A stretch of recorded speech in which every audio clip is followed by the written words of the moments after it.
Night. Night. Night. Hello? Slow down, baby. Night! Oh shit, Negro, what? The video started. Your viewers are waiting for you to do an intro. Then tell them to grab a chair, get comfy, and glue their eyes to the screen. Because this is the intro. Yep. This is what the people want. Preach. Tell them the good word, Night. From the very wise words of that one episode from SpongeBob that I cannot remember. Well, it doesn't matter what the episode was. The quote goes like this. Chocolate! Night, that was one word. Yes, but in one word he said so much. Look at this face, voice. Yeah, I see it. I can't miss it. This is a true face of someone who went black and just could not go back. Or, and hear me out, just a little common sense here, drugs. Now watch this. Oh yeah. Yeah. So she's a hot black vampire. Do I have to remind you two that just a couple episodes before this, she did this. Parties. Oh yeah, I remember this. And me and Black Voice fail to understand how this pertains to the video. Stay on topic, you. I am on topic. She killed those men in seconds. And they were innocent men. Night, do you want to tell them or should I? I got this one, Black Voice. You good, man. Just let me know, man. I got your back. You know what? Matter of fact, thank you. Thank you. We had our differences in the past, but finally I think we can come to an agreement on something. So instead of doing this separately, we'll use the power of friendship. Yeah, we do not care. Tragic. Are you kidding me? This is a con. Voice of common sense. They made a black, sexy female vampire. Animated style with the heels and the claws. She thick. And to top it all off, she has a demon/succubus-like form. And to make it even better, I don't even like pink. I hate pink. My favorite color is red. I look at people that wear pink like this. You in the wrong hood, essay. Cause what you wearing pink for? Oh, your mom has breast cancer. Well, that's too damn bad. They should have made the color blue. But now with her and characters like Kirby, because you know everybody loves Kirby, it actually makes me rethink my opinion. And I can go even deeper into this. Even in the past, vampires were seen as sexy to men and to women. And I know there's some ladies that probably see my videos and just like, oh, this is for gooners. But hear me out, ladies. For every waifu, there is a husbando. For every 1,000 guys who love Mei Mei, there's at least 1,000 females who love Gojo or Toji. And for every vampire, there's at least 1,000 people who are down bad for them. I read an article about a story called The Vampire. It was also once a poem. The poem was made in 1810 and the story was published in 1819. And in this story, a vampire named Lord Ruthven seduces young woman. I repeat, seduces young woman only to then drink their blood, drain them of all their blood, and disappear. Word seduce means to attract, so those women came to him. Whether they were hypnotized or not, they came, in more ways than one too. Huh, giggity. People everywhere low-key sent for vampires. And you expect me to look these viewers in the eyes and tell them that this isn't worth it? All I can say is that is shame. Shame. Shame on you and shame on your mama's mama. It's Halloween time and I'm in the mood for some chocolate. Now stay out of the video. 'Tis the season, viewers, for those thick vampire cheeks. Now, what is a vampire? I'm pretty sure you all have a general idea what a vampire is, and it is pretty simple. A vampire is a creature with often fangs that preys upon humans, generally to consume their blood. That is the nitty-gritty of what every vampire is. When you go off to other cultures and other stories, it get a little bit complicated because they all have different powers and abilities and stories and reasons to why they do what they do, whatever. Nitty-gritty of it is, they like blood, they want blood, and they'll do anything to get it, including seduce you. Not just men, but women too, Twilight lovers. But is it wise to give in to this urge? Let's find out, because it could be worth it.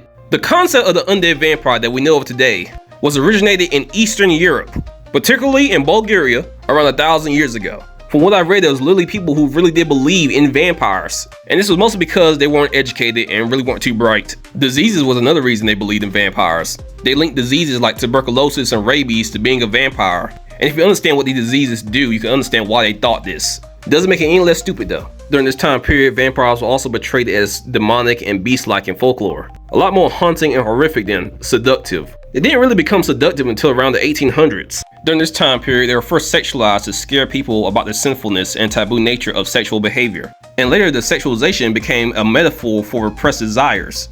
I read this and all I got from it was that people in the 1800s were horny.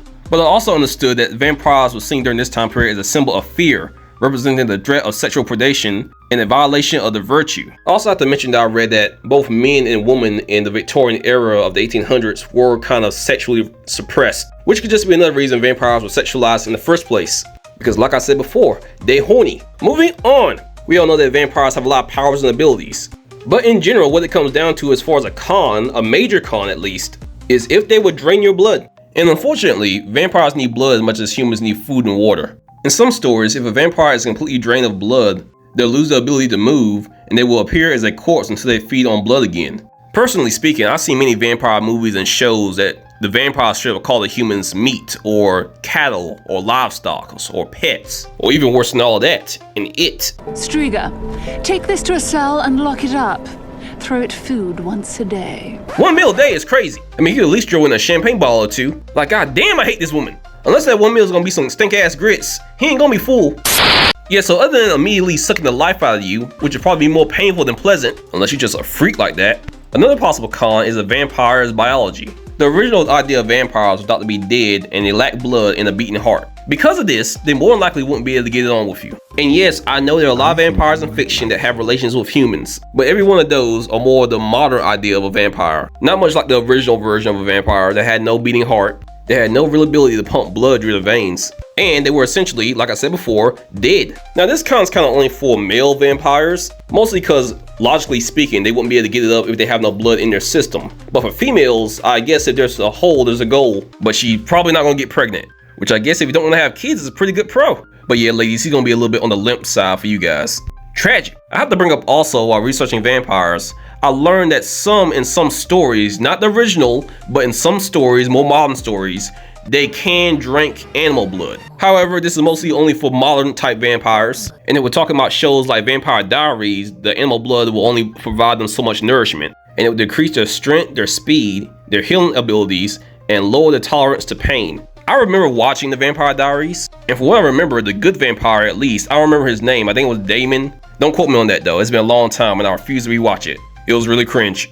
But anyway, dude tried drinking human blood straight out of a glass, not from a human's body specifically, but out of a glass container. And again, he also tried drinking animal's blood to satisfy his taste. Did not last very long doing that. Bro had to eventually get it straight from the source, and that source was the main female lead. Bad as hell, wonder what took him so long. He dug into her hand like an all-out buffet. Brother was starving in more ways than one. Another issue I have to mention is how much blood would the vampire actually need to be satisfied for a certain amount of time? And how much blood could a vampire actually take from you without actually killing you? According to the YouTuber Meet Arnold, a vampire needs about 600 milliliters of blood to survive. And this apparently isn't a daily loss for a human being, unless it happens more than 4 times a year. Also, I looked into an article called Dracula Science, talking about how long it takes for a vampire to drain blood. And according to them, it takes 6.4 minutes to drain 1.6 pints of blood from an adult human being. And that's honestly not too long. But if she bad, it ain't long enough. Also, one of the weaknesses can be considered a con. For those who don't know, a vampire cannot walk on consecrated ground like churches or temples, or even cross running water. But then again, you're not trying to marry her, or take her out on a date, you're just trying to hit it and quit it. So not really that big of a con. And again, vampires do have a lot of powers, and I'll just go ahead and name them all. Immortality, accelerated healing, telekinesis, flight, hypnosis, which could be a real problem depending on the vampire in question, superhuman speed, and one that I found that was really interesting is enhanced emotions. This is when vampires feel emotion more intensely than most humans do. This could be potentially dangerous because it could cause them to act irrationally or even become possessive of you. You really don't want someone who's already overpowered to be flipping out at the smallest things or acting emotional. It's really just not the safest person to be around. Girl can become a certified crash out in seconds, and she does have superhuman strength and shapeshifting along those other powers. You will not win this altercation. At the very least though, at least for modern vampires, enhanced emotion could make her more emotionally attached to you. You would just have to literally tread lightly. Low key though, vampire wife people literally have you like this. Okay, because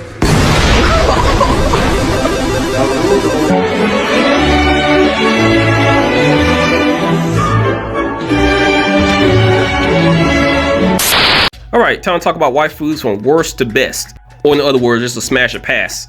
First one up is from the Netflix show Castlevania Nocturne, and I'm about to butcher this name, Elizabeth Bathory. That has to be the only ugly female vampire in this show. And I mean seriously, even some of the other background female vampires look better than she does. But besides her looks, how can I describe all her cons in one word? Ooh, I got you. The term bitch comes to mind. There we go, yeah, that makes sense. Long story short, this woman's a vampire goddess who's crazy as hell. And too goddamn strong, she got that muscle neck. And she got no style. Who comes out of the house looking like this? And whoever did that hair need to be shot. This is nasty, I don't like it. I'm telling y'all right now, my inner black voice will smash a lot of women. But this one just ain't it. Besides being a goddess of vampires, she's described as being very vain, haughty, and arrogant, scorning and demeaning to people at every turn. She's also said to be an atrocious sadist who goes out of her way to keep victims awake for days as she tortures them and drains their blood. And she keeps the ones unfortunate enough to strike her interest as her blindly devoted vampire slaves, whom she refers to as her pets.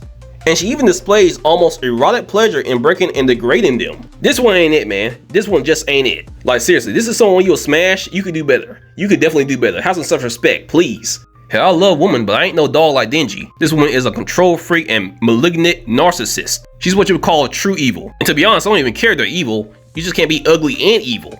I mean, come on, pick your poison, please. Moving on. The next one up is also called a goddess of vampires, the queen of the damned, Akasha. And she does look relatively good, I'm not gonna lie. She's been touched by the sun god Apollo, and I appreciate that. But she is a false idol. We spit on her. Huh. She has lost the way. This way is foolish and unpleasing to my kind. She wants to kill 99% of the world's men and set up an Eden in which women with Akasha as their goddess reign. Her personality is described as being selfish, empty, and nihilistic. She's a person with no sense of morality or human compassion. These first two are just an all-around red flag, and smashing them isn't an option. And I mean, you could always try, but they're more likely to just eat you, torture you, eat you, repeat, do it for a very long time, and then kill you, or turn you into a vampire, which for them just means turning you into their pet, and then they can still kill you. So yeah, moving on. The next one's gonna be a type of vampire from the Witcher series called a Bruxa. And just to give you a quick idea what a Bruxa actually looks like, check this out. Pause! So, yeah. Can't wait to be alone in the room with that, right? Man, that is nasty. Says the guy who would smash a bubblehead nurse. I mean, you literally said you would smash a bubblehead nurse in the last video. Come on, man. That's because the bubblehead nurse had Tiggle Biggies. This monster is just a pancake with teeth. They're not the same. You cannot smash. There's nothing to smash. Where are they, Knight? Where are they? Don't ask me, I don't know. Get this possessed white woman off the screen. Okay, fine, pushy. So anyway, in The Witcher, a Bruxa is a type of vampire and said to be one of the more intelligent and dangerous of its breed. They can appear as women, but have white pupils and a blank face, which contrasts their feminine silhouettes.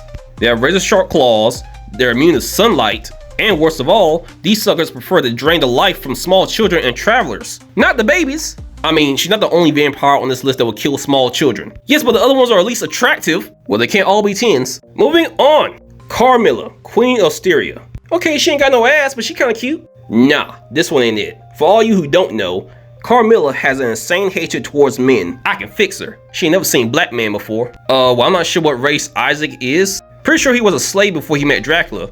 And let's just see how she treated him when they first met. I am Camilla of Styria, and fuck you. I win.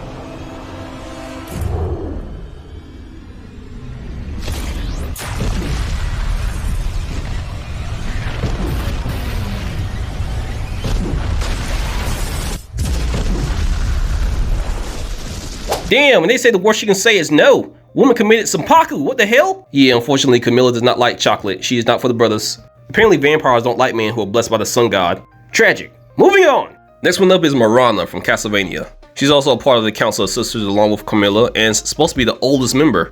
And in terms of smashing, she's probably less likely to kill you than Camilla, but that's not saying much. She's stated by Lenore to be highly cruel, often using torture to get her way with enemies or just because it's fun. She's also in a relationship with Striga, and yeah, we all know why. I'm just gonna say it. She bad. She big and she bad. And I likes that.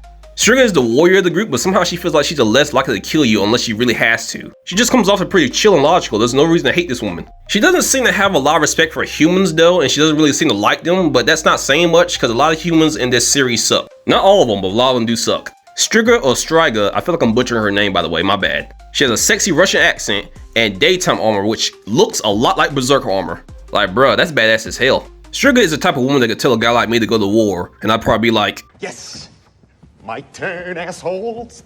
I'd follow that ass till it kills me. Anyway, the best vampire girl out of this Council of Sisters has to be Lenore. There's just no question that Lenore is the best looking one in this group. However, she is a diplomat, you know, basically just a professional liar. But, hey Knight, shut up for a second. We both know that most men watching this right now would love to be pulled around by a leash by this woman. And she can lie as much as she wants as long as she lets you smash. That's all that really matters. She also doesn't seem to hate humans or men as much as the others. And just to state the obvious again, she bad as hell, so why not? Now hurry up and get to my favorite one. Okay, damn it. Drotas Fentes. Smash. If you're gonna interrupt me the whole time I'm talking about her, you might as well just go ahead and do it yourself. Okay, fine. Drifter has no cons. Drifter has plenty of cons, but she's sexy enough to get away with it. All right, true that, true that. Besides being a sadistic, kidnapping, murderous, torturous, kind of just an all-around evil person. Right, keep going. We all know there's more. Shut up, let me cook. Despite all of that, she just looks good doing it. We have to tell them that she serves the first person we mentioned on this list. Man, no one wants to hear about that ugly woman again. But due to according to her profile, she acts just like the first person on this list. She's just a little less powerful. Yes, but that ass gives her so much character. I believe she can change. Well, she won't change because Alucard killed her. No! Okay. My queen. She wasn't a queen. Those cheeks, no. Yeah, let it out. Let it out. I'm sad too. No. Moving on. Why? The rest of the waifus on this list should have little to no cons. The placement on this list, though, may be debatable. And with that being said, the next one up is Shao Tyr from Overlord. And the only real con for her is that she looks 14. But there's plenty of evidence in the series that she is a freak. She's not only into necrophilia, which is the attraction to corpses, but she's also into sadomasochism, which is the act of deriving pleasure from inflicting or receiving pain, either physically or psychologically. Girl has definitely been in them streets, and in the graveyard apparently. Moving on, Cruel or Kroll Tepes is a vampire queen of Japan in an anime called Seraph of the End. She obviously looks young, but she's over 1,200 years old. And I've seen this anime, I watched it all the way through. I just could not take this character seriously. She just came off as very goofy to me. She's powerful, sure, and some would smash, but I just can't take a 4'9" pink-haired woman seriously. She low-key my ops, and I can't respect that. Moving on, Mocha Akashiya from the anime Re:Zero Plus Vampire. She's at least 18, she has no real cons, but she does have a split personality. Her outer form, or outer Mocha, is said to be nice and sweet, while her more vampiric side, inner Mocha, is said to be arrogant, along with being stern, reserved, and highly aristocratic. No real cons here, but she is like the youngest on this list. The next youngest will be Ceres Victoria, aka Titties. Yep, well, okay, you're not wrong, but come on now, she's more than just her titties. You know what? You're right. That ass look good too. Next! Alright, fine. The next one on this list is Shinobu Oshino, or aka Kiss Shot, from the Japanese series Monogatari. And I'm just going to ignore the fact for this one that she has a child form, because her adult form is what she really looks like, and it's said to be so beautiful that people committed suicide just from seeing her. And not just beautiful on the outside, beautiful on the inside too, apparently. And it wasn't just men who were in love with her, it was everyone. Both of her parents committed suicide from seeing her inner beauty. Basically, anyone who saw her inner beauty would give her their most valuable possession, which usually would be their lives. But there were a couple of instances that I read that a musician gave his ears, a poet gave his tongue, a sculptor gave his eyes, and some even gave their children and their grandchildren lives. Damn! I know, right? Just from what I've seen from her adult form in the anime, I'd probably be like, fuck them kids too. Now this next one is the last one for this list. I will do a second part of this video, because there are a lot of vampire females to talk about and I can't get to all of them on one video. It would just be really long, and I want to make sure I cover every one of them well. So the last one I'm going to talk about, and in my opinion the best one, is Marceline Abadir, the vampire queen from Adventure Time. Marceline is a fun-loving, playful, at least 1,000-year-old vampire queen who can sing and doesn't even need to drink blood. Instead of blood, she can drink the color red, or even tints of red. Marceline is also a vampire demon hybrid. Her mother is a human, but her father is the Lord of the Nightosphere. And I'm just gonna put this out there, if this wasn't a cartoon, this guy would be a lot scarier. Bruh is older than time itself and is also known as the Lord of Evil in this universe. Wait a minute, how does a human woman end up smashing a Lord of Evil? I mean, it's 2024, bruh. Ah, okay, yeah, that excuses everything. Okay, yeah. Marceline is immortal, she doesn't age. She can absorb souls and control fire. She has the power of telekinesis, shape-shifting, she can raise the dead. What? What that tongue do though? Bro, what the hell? Black voice, women are more than just their bodies. They are people underneath all that thickness. Right, true that. But, you son of a bitch. Fine, she can shapeshift, so she can technically turn the tongue into anything or any shape she wants. And I assume that means any length. And in canon, I believe she wants to turn her tongue into a snake tongue. Nice. Is that all you want, you little pervert? Yeah, I'm not the only one who was thinking it. And how the hell do you know what the viewers are thinking? I have ways, Knight. I have ways. Abracadabra, hocus pocus, your internet browser is in my focus. Oh my god. I'm the Wizard of Oz in this bitch. I know nothing and everything at the same time. Are you done? No. Now tell them to canon size those cheeks. What? No, she's a cartoon character. A golf-like tomboy cartoon character with some ass. Now tell them before I do. I know you looked it up. Yeah, I looked it up out of the purity of my heart. I was just curious. Liar! I'm not lying. Canon-wise, she built like a popsicle anyway, so it doesn't really matter. Man, that just means she's delicious and very lickable. Hell, I know exactly what to do with a woman shit like popsicles. Say it with me now, viewer. 1, 2, 3. Oh my god! Aw, yeah. We're in the video. What? He's crashing out. I can't control when he gets like this. You have to tell what flavor she is. In the comments. Is she sweet? Who's your favorite vampire wife? Is she sour? You guys have a great day. The viewers need to know the flavor of the everlasting gods.